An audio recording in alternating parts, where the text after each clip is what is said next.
Our third speaker is George Sutton, a partner here in town at the law firm of Jones, Waldo, and McDonough.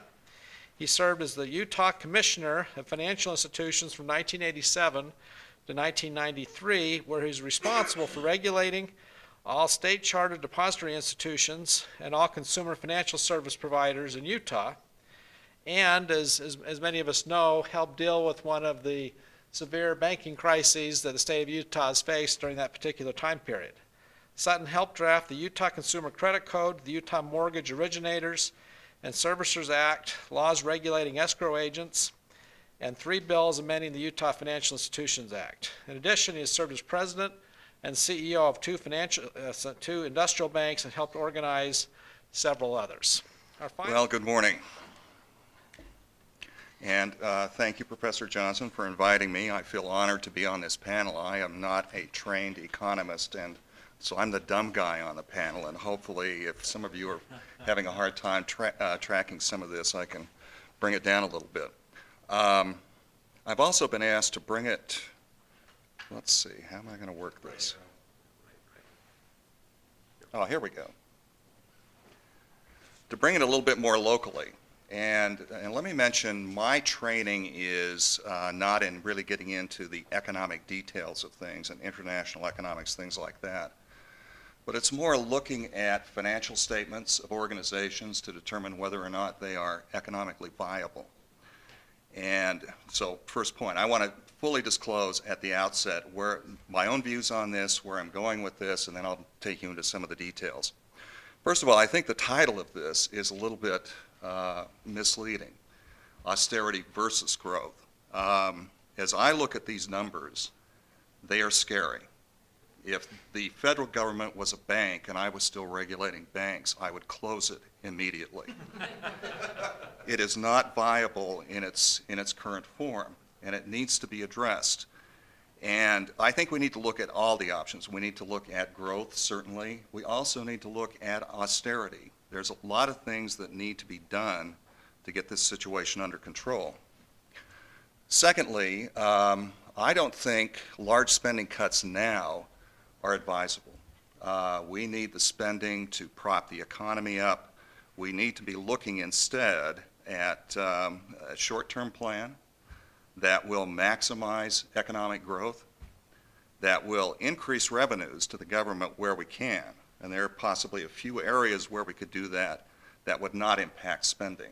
And I'm thinking of, for example, you could take the limits off of Medicare and Social Security taxes. If you earn less than $100,000 a year, you pay those taxes all year long. You pay it on all your income. If you earn more than that, you hit a point where you stop paying those taxes.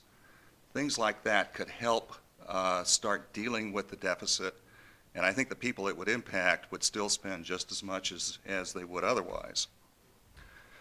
But more importantly, we need to develop a long-term plan to deal with this, and that, I think, ultimately is going to require some restructuring of entitlement programs. And let me just say at the outset, I'm a Democrat. I like these programs. I don't want to hit them hard. But as you go through these numbers, I just don't see an option to really get federal spending under control except to look at these programs. So let's bring it down to the state. The potential impact if we have spending cuts now. As I looked into this, I was surprised to find out that, and for those of you who are not from around here, Utah has for many years led the nation, certainly in the top states in terms of fiscal management. Many publications rate Utah as the best managed state in the nation. But if you get into the state budget, you find that 40% of all the money spent by the state government comes from the federal government. It's things like education, roads, Medicaid, unemployment. My wife is an attorney with the Department of Workforce Services. She's in the unemployment group. They administer those programs, but it's 100% federal money.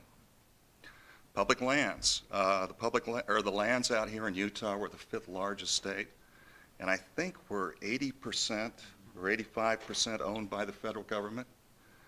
So there's a lot of federal money coming in, and this is really core stuff, the roads you drive on. Utah has a really interesting educational challenge. When I was in the government, this is back in the late 80s, we had a presentation on education, and the state budget people came in and showed us how we spent less per pupil than any other state in the nation. We spent more of the state budget on education than any other state in the nation. And that's a function of the number of young people that are in this state. It's a huge challenge. And there's a lot of federal money that flows into that. If we lose that federal money, if that starts to get cut, we're going to feel the impact of that. That's going to be a big deal. The federal government is also a major employer. As you go north of Salt Lake, the next county north of here, the primary employer is Hill Air Force Base. Go a little bit further north, the main employer is the IRS and Hill Air Force Base. Go a little bit further north, and Alliant Tech System builds all kinds of rockets for the federal government, for NASA, for the military, that sort of thing. If we start cutting in those areas and cut significantly, the economy of northern Utah goes into a tailspin. The state response, Professor Johnson wanted me to touch on that. It's our legislature's in session. We affectionately call it 45 days in the bar scene from Star Wars. And it's a very accurate description. There's been two responses there. It's a completely Republican legislature. The responsible members of the legislature have set up commissions. They are looking at a number of bills that will begin to look at what is the federal contribution to the state budget, and if we have cuts, how do we deal with that?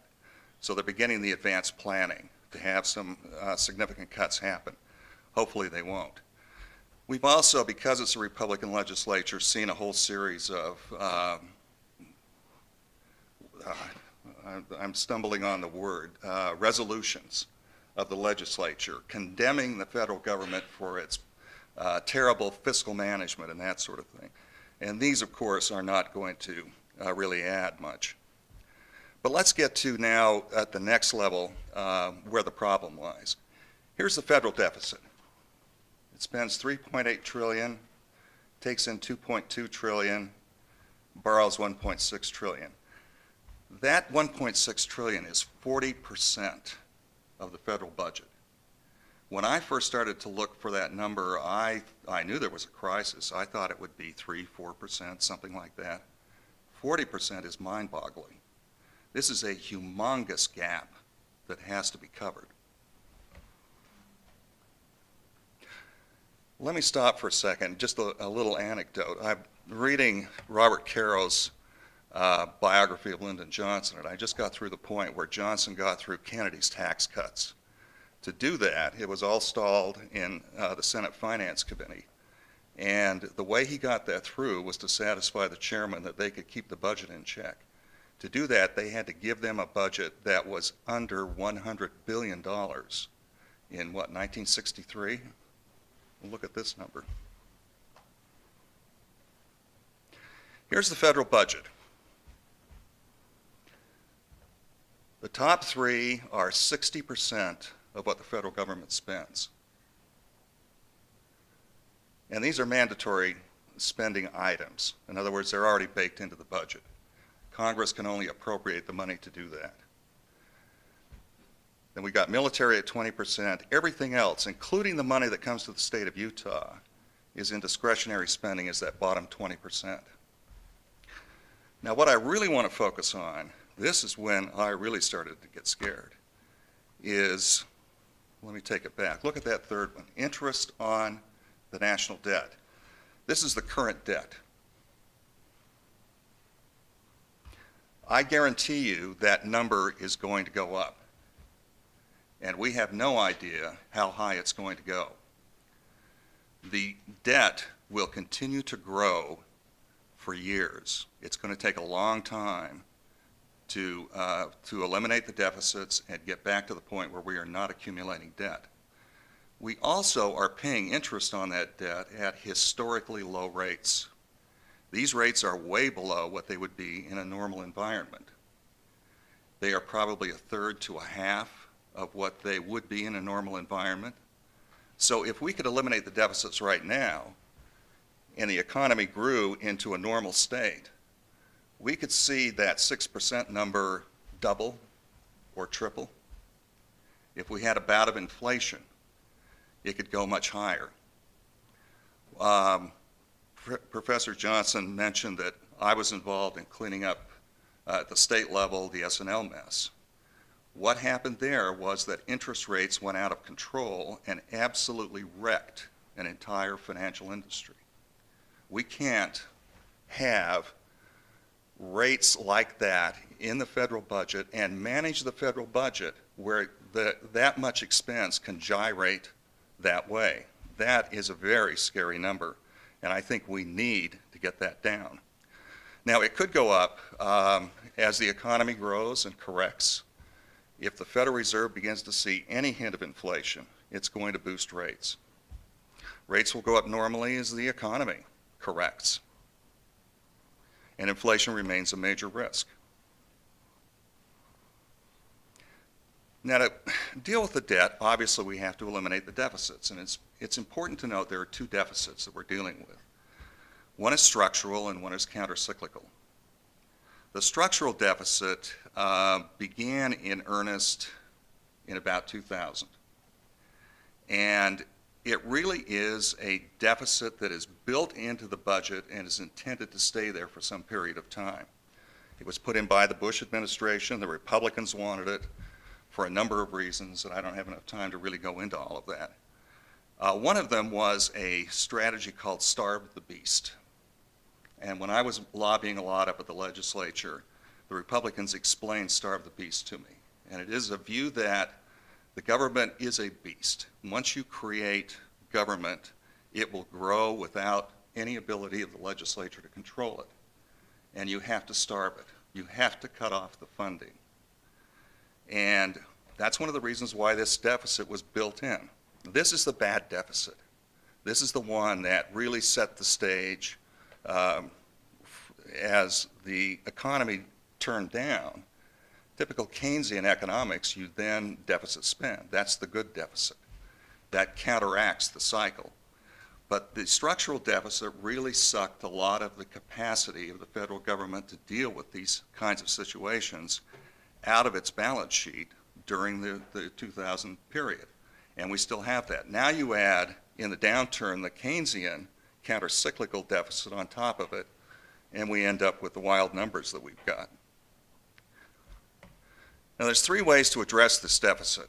One is probably the most important one, is growth. We need to have the economy grow. As the economy grows, if the debt stays constant, as the economy grows, it becomes less significant within the economy itself.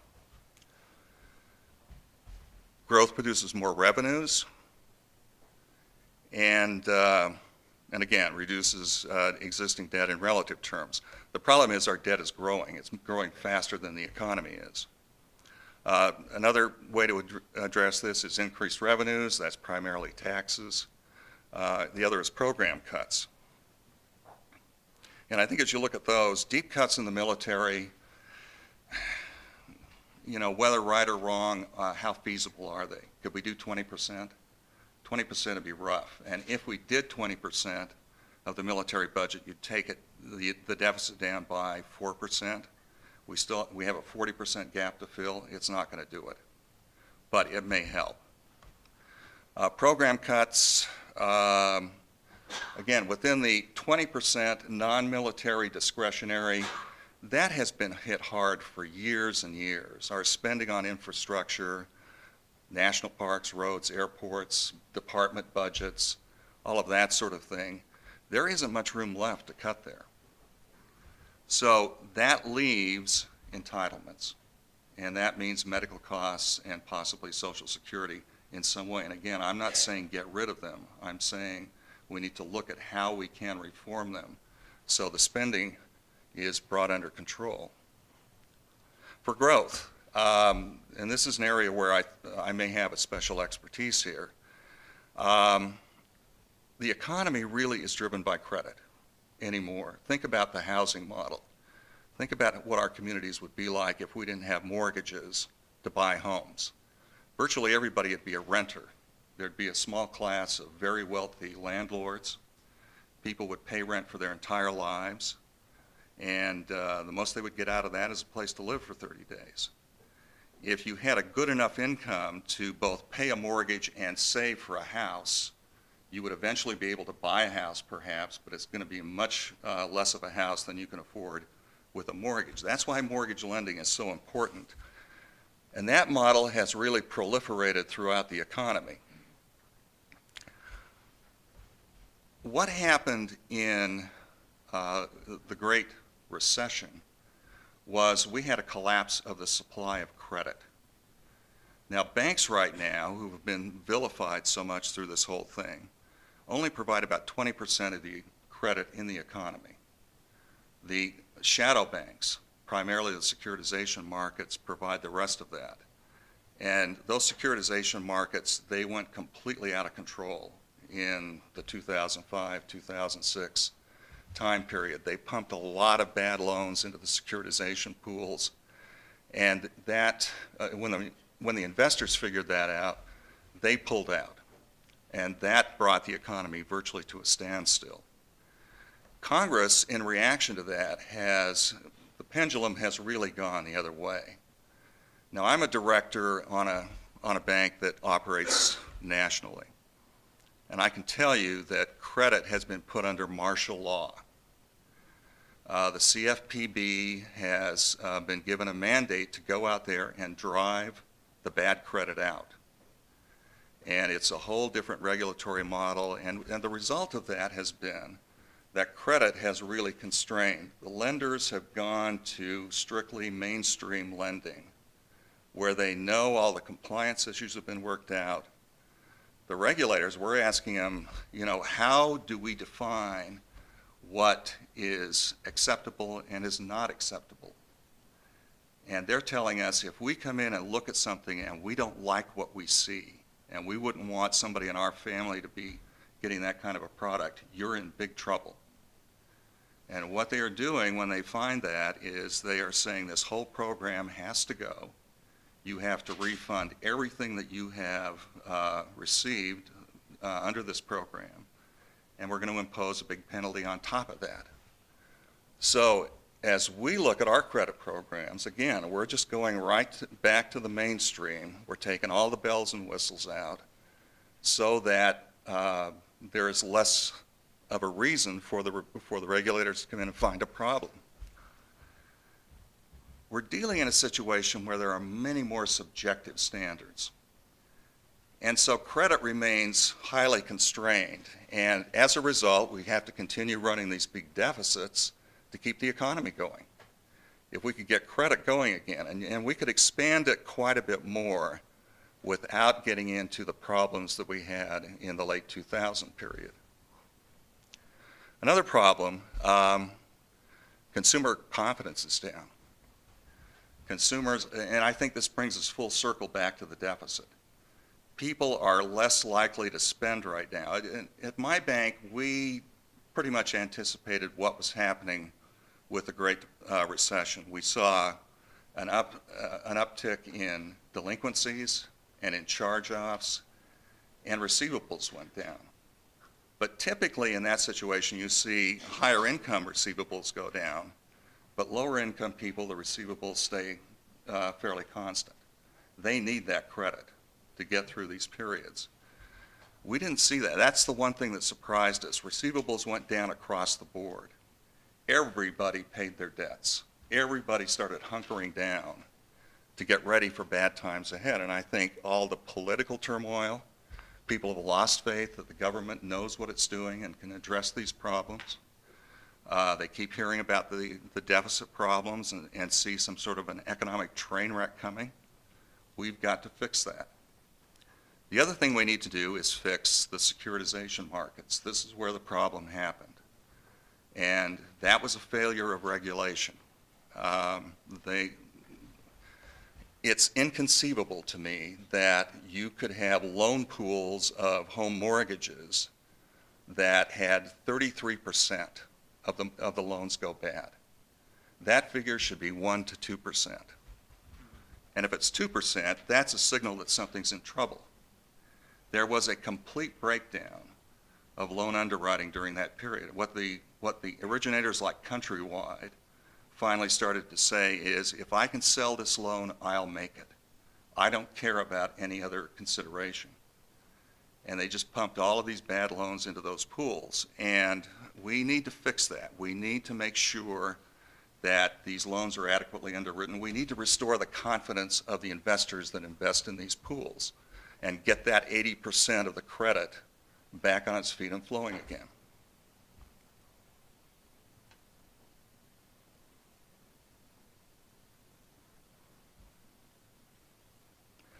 Spending cuts, again, reform of entitlements is the only feasible way to get significant savings. But these are changes that have to be phased in. This is not something we can do quickly. People who are retiring and relying on Social Security need to be able to rely on that. People who have 20 or 30 years left before they retire, they can adjust to it. This is the kind of designing that needs to be going on. Unfortunately, we're just not seeing it. And then taxes, again, right or wrong, how much can we increase taxes? I think politically, it's just not feasible to increase it that much. I mean, I've seen figures that if you took the top 2% and taxed their income 100%, it doesn't put a dent in that deficit. You're looking at something like an 8% increase on the middle class in taxes to bring that under some control. And politically, I'm not sure even a Democrat would argue for imposing an 8% tax increase on the middle class right now. So that's kind of the situation that we're looking at as I see it. Hopefully that brings it into some focus. Thank you.